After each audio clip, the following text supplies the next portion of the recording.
welcome. Yaje here, and in this video I will share with you the best way to prepare Kanda Planti fish. Kanda Planti fish is this fish right here. It usually is round, well, it's not round, but it is smoked and shaped in this form.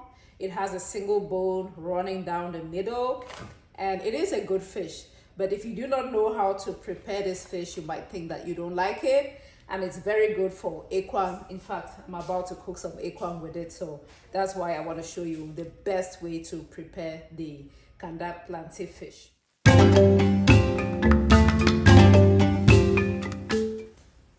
So the first thing we are going to do is wash the fish.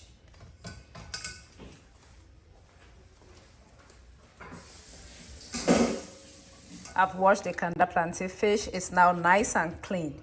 The next step will be to add this fish to a ton of water, and then make sure you salt the fish, because we're going to use the stock of that fish to cook our ekwang with.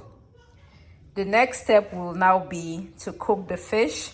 I'm going to recommend that you cook the fish in a pressure cooker if you have one, because you would notice that we did not soak the fish. You could also soak it in water overnight to tenderize or soften the fish a little before you boil it. But if you're like me and you did not have time to do that, you can still go ahead and cook it like right away. Just use an instant pot or a pressure cooker if you have one to speed up the cooking process. Make sure you salt it, add a lot of water, and cook it for a very long time. I cooked it in the instant pot, which is my electric pressure cooker, for 1 hour, and then I let it just vent naturally for another hour, and that's how our Kanda Planti is looking like. Let me show you. It is now nice and tender, and it did not fall apart.